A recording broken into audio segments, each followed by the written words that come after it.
gerak pada tumbuhan terbagi menjadi dua, yaitu gerak esionom dan gerak endonom. Gerak esionom terbagi menjadi tiga, yaitu tropisme, taksis, dan nasti. Berikut merupakan penjelasan dari gerak pada tumbuhan. Pada kesempatan kali ini, kami dari kelompok 8 akan menjelaskan mengenai gerak pada tumbuhan. Apa sih yang dimaksud dengan gerak pada tumbuhan itu? Gerak pada tumbuhan itu merupakan bagian iritabilitas atau kemampuan menanggapi rangsangan.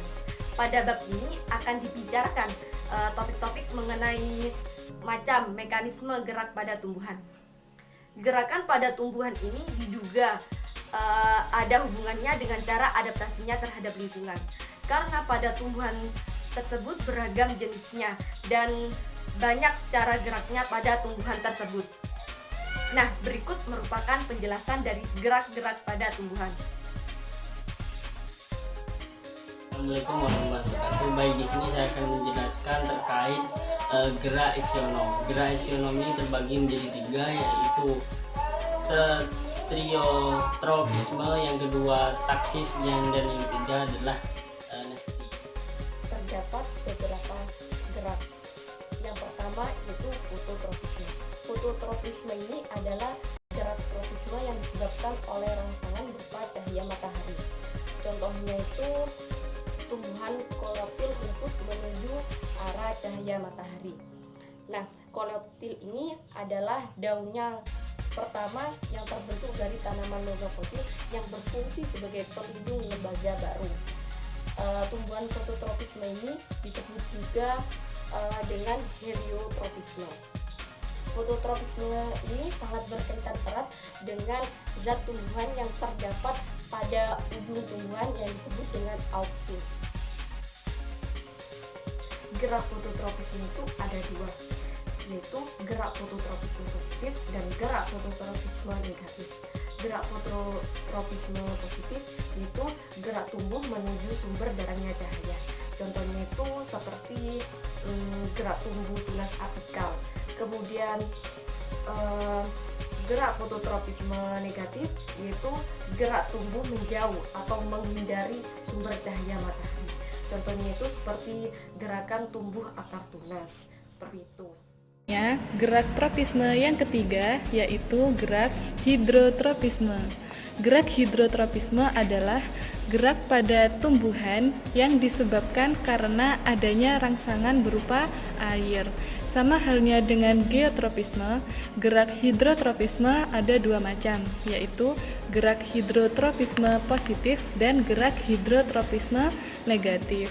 Salah satu contohnya adalah gerak hidrotropisme positif, yaitu pergerakan akar tanaman yang selalu mengarah kepada tempat yang banyak mengandung air.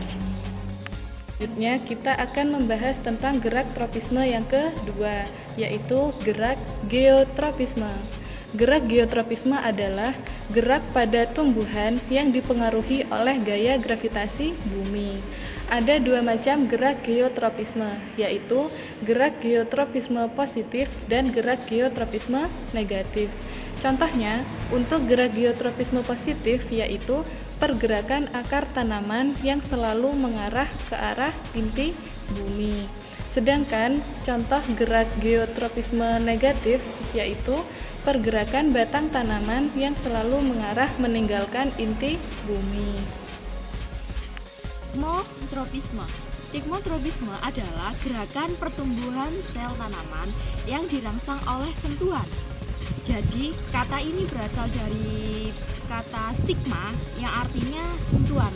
Contoh dari tikmotropisme ini adalah pertumbuhan tanaman sulur seperti anggur dan tanaman pertumbuhan merambat dan memiliki sulur yang membelit bagian penompangnya dan pada Tropisme yang nomor 5 yaitu gerak kemotropisme. Gerak kemotropisme itu merupakan gerakan tumbuhan yang dipengaruhi oleh rangsangan bahan kimia. Contohnya itu gerak tumbuh akar menuju daerah yang mengandung mikro makronutrien.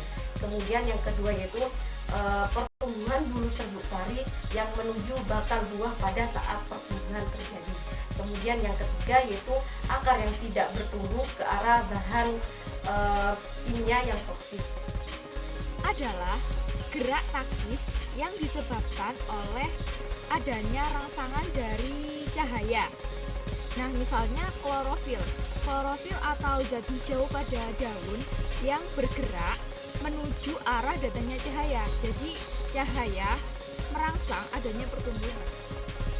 Selanjutnya yaitu terkait apa itu kemotaksis. Kemotaksis itu adalah gerak taksis yang disebabkan oleh adanya rangsangan yang berasal dari zat-zat kimia. Contohnya yaitu yang terdapat pada tumbuhan lumut atau biopita. Sel telur pada ovum bryopita itu mengeluarkan zat kimia seperti mengeluarkan gula dan protein, sehingga nantinya akan merangsang atau menarik dari merangsang spermatozoid untuk mendekati sel telur tersebut. Apa itu fotonasti? Fotonasti itu adalah gerak yang terjadi pada tumbuhan yang diakibatkan oleh adanya rangsangan cahaya matahari. Apa contohnya? Contoh dari gerakan fotonasti ini yaitu terdapat pada tumbuhan bunga pukul 9.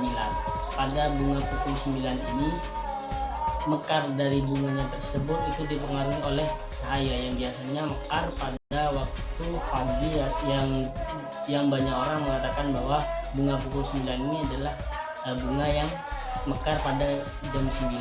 Hal ini yang sebagai contoh bahwa fotonasti pada bunga pukul 9 itu adalah dipengaruhi oleh rangsangan cahaya, sehingga timbullah suatu gerakan pada tumbuhan yang dinamakan fotonasti.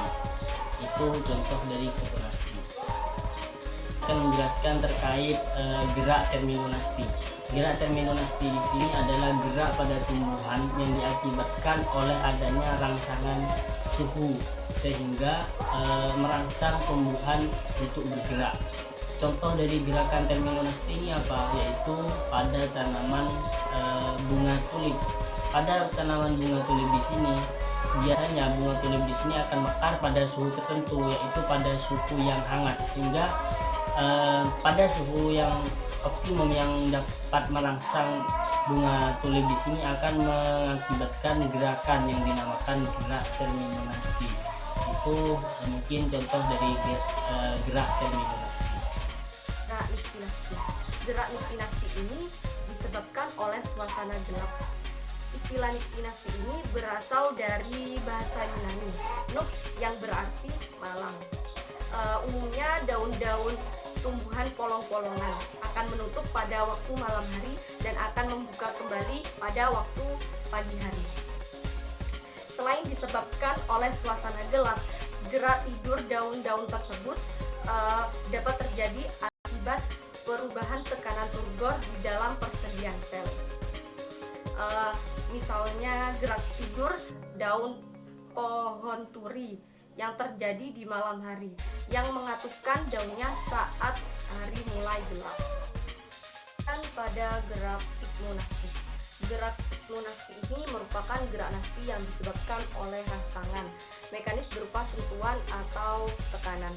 Istilah gerak pigmonasti ini berasal dari bahasa Yunani, yaitu pigma, yang berarti sentuhan. Gerak pigmonasti ini juga disebut dengan gerak seismonasti. Contohnya pada gerak pigmonasti ini yaitu mengatupnya daun pada tumbuhan putri maru. Gerak pigmonasti ini juga disebabkan oleh tekanan turgor yang ada di dalam persediaan sel-sel daun tersebut. Pronasti atau dikronasti adalah gerakan pelipatan atau penggulungan daun yang terjadi akibat responnya terhadap kerawanan air. Gerakan tersebut terjadi akibat hilangnya turgor sel motor yang berdinding tipis, disebut sebagai sel membisul atau sel puliform. Nah, sel ini umumnya terdapat pada tumbuhan rumput-rumputan seperti ini. Nah, sel buliform biasanya tampak putih tulah, sehingga hilangnya air melalui transpirasi lebih cepat pada sel ini daripada sel epidermis lainnya. Saat turgor ini menurun, turgiditas sel yang tetap di sisi sebelah bawah daun mengakibatkan daun tersebut melipat. Proses ini mengurangi terpaan udara kering pada permukaan daun dan bahaya penghambatan oleh cahaya juga dapat diturunkan. Nah, yang terakhir yaitu nasti kompleks. Nasti kompleks adalah gerak nasti yang disebabkan oleh beberapa faktor sekaligus, seperti rangsangan yang diterima dapat berupa cahaya matahari, suhu, air, dan zat kimia. Contoh dari gerakan nasti kompleks. Materi kita selanjutnya yaitu gerak endonom.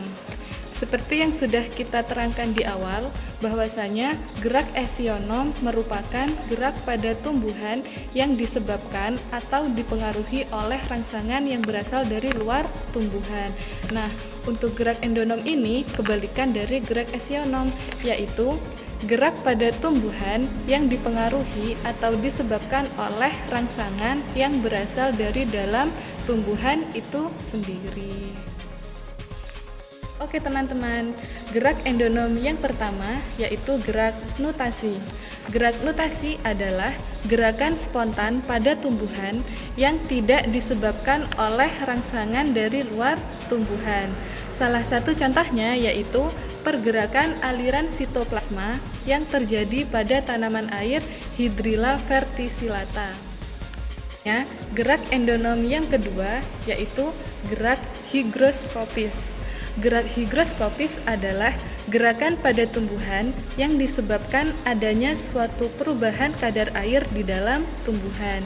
Salah satu contohnya yang mudah kita lihat dalam kehidupan sehari-hari adalah pecahnya buah polong-polongan seperti tanaman lamtoro, kembang merak, dan kacang buncis.